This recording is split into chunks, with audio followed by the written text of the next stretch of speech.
จะมีในกวบน้ำโอ้ต่อเพื่อนอืม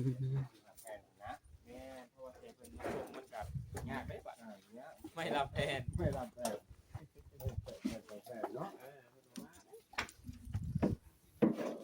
นเพื่อนกันจ้อยมาเติมพลังวะนี่พลังไม่เจอ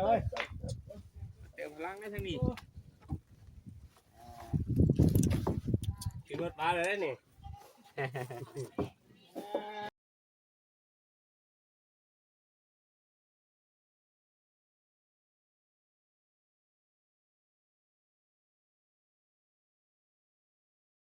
สวัสดีและสบายดีพ่อแม่พี่น้อง FC ที่หักแพงเนาะบ่ว่า FC ฝั่งลาวฝั่งไทยและก็ต่างประเทศพี่น้องเนาะยินดีต้อนรับเข้าสู่ช่อง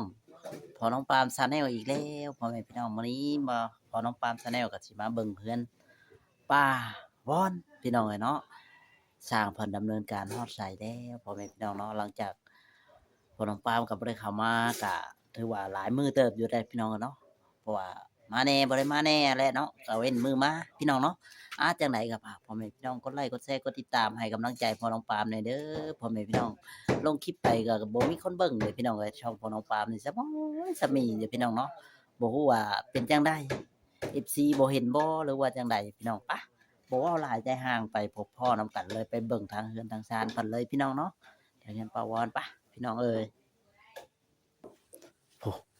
ป้ามาบัดนี้ก็ใส่อันนั้นเป็นที่เรียบร้อย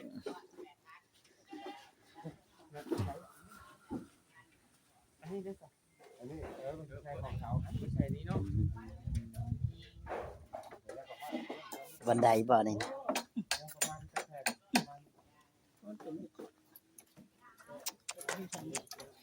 ยอดโอ้สบายดีเด้อโดยล้างหม้อเนาะโดยพี่น้องเอ้ยใกล้สิได้มุ้งเลยเด้นี่พี่น้อง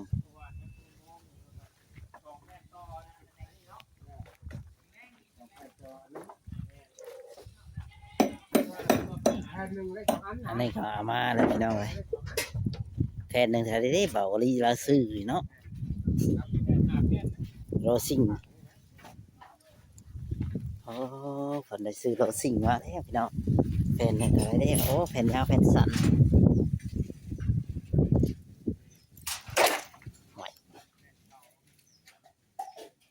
สีแดง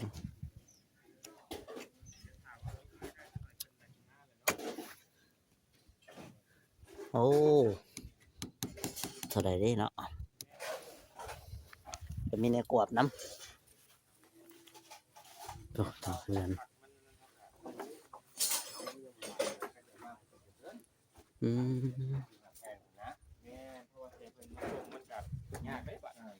ไม่รับแทนข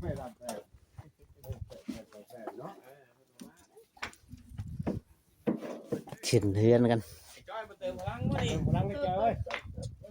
เติมพลังได้ทั้งนี้ขึ้นรถมาเลยนี่อ๋อจ้อยสองจ้อยได้มาเห็นยังนี่พยายามต้องป่ะ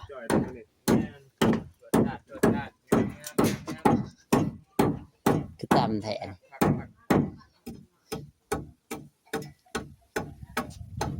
ถือว่าเสามันบุคอยอันนั้นไปเลยพี่น้อง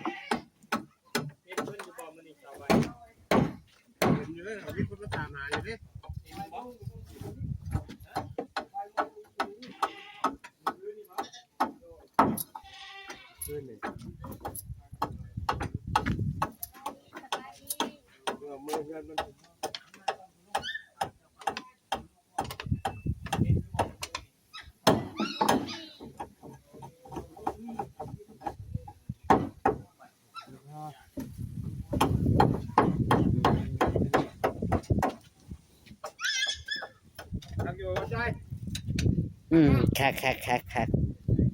วิ่งในสีแน่นดีอยู่อ่ะเออเพื่อนนี่พวกคักกันหนึ่งคักนะยังแฟนแฟนดิอยู่เป็นไม่อันเป็นแทงแล้วอ๋อ เรียกบางบ่ รถเป็นไม่แน่นอน ไม้เนี่ยอ่อน มันก็พ้านะ เลย มันก็หยอกเบาโออยู่ อืม ก็หยอกว่านาโอคนเยอะหวะ เลย เอาโคคนทางที่รับแบบบัวแล้วเป็นยัง แม่น่ะแล้ว มันบัวหันโยเนาะ อืม เพิ่งเฮ้ยไม่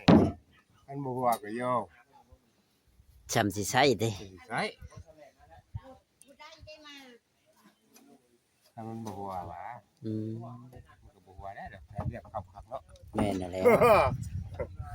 ยากอยู่คันหวน โอ้ย กะว่าจักมื้อสิแล้วนี่กะว่านะ ก้าวานี่ แม่น ก็ใช้อันใช้ลูกตั้งให้แล้วว่ะบัดยังแป้นในนั้นบัดนี่แป้นบ่พอนี่ อืม สักสิตอนข้ามแรงสิได้มุงอยู่ขึ้นว่าในใจนะ โดย คันบ่มุงเฮาก็สิแอบพาขึ้นก่อน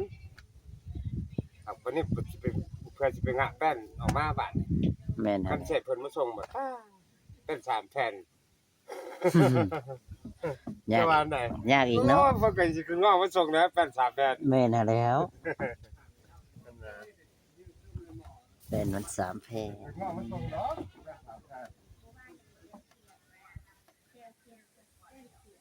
เป็นคนตะปูออกมาเลย ฮะ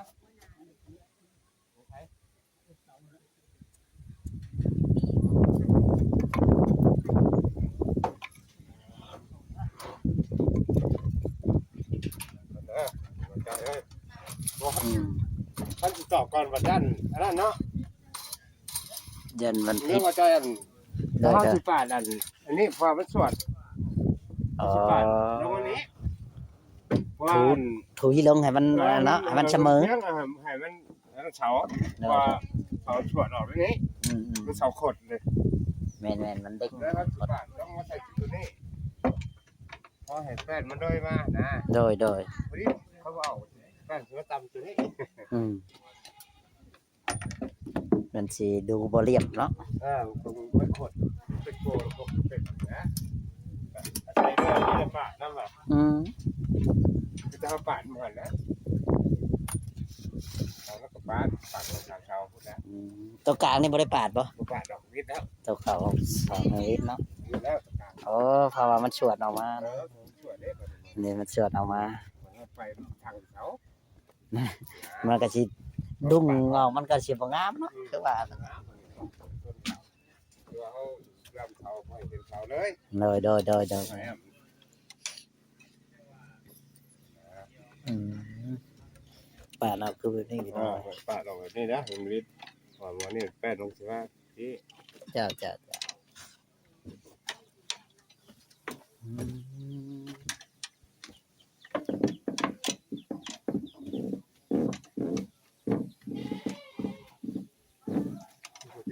คือคนตกเลย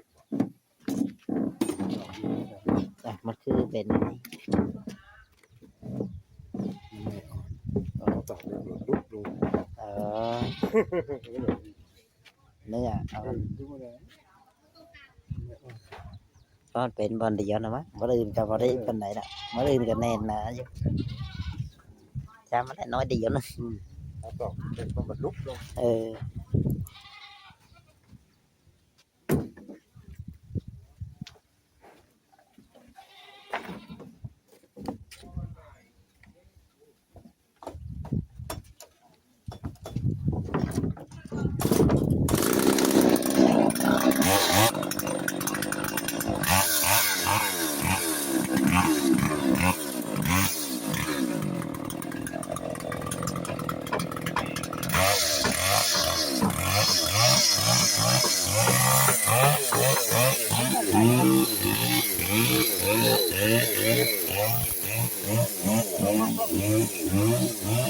โอ้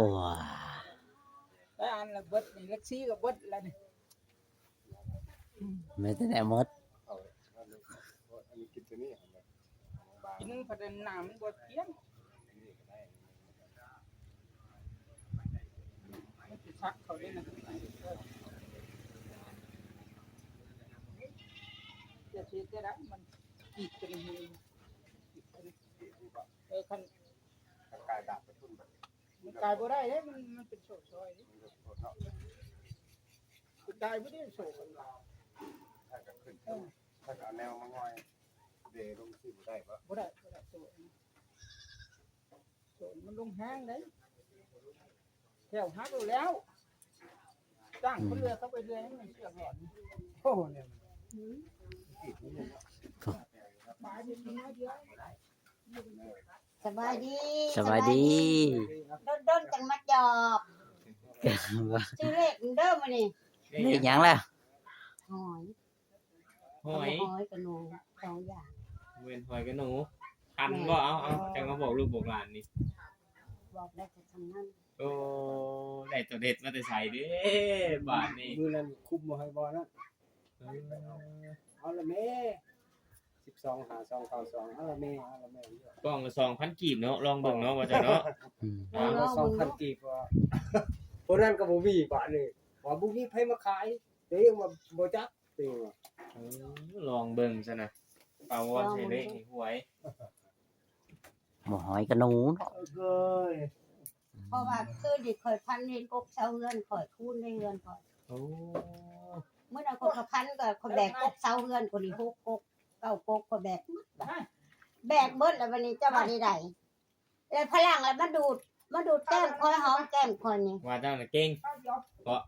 ข่อยละว่าตัวเองหันเก่งผู้นึงว่ะ เออ พลังอะไรมาเก่งว่ะผู้เมืองมาเลยโอ้ย อัน เขา นี้ ได้ เนาะ อ่านไปขั้นระดาบ่อไตหลอนอันนี้ว่ะ โอ้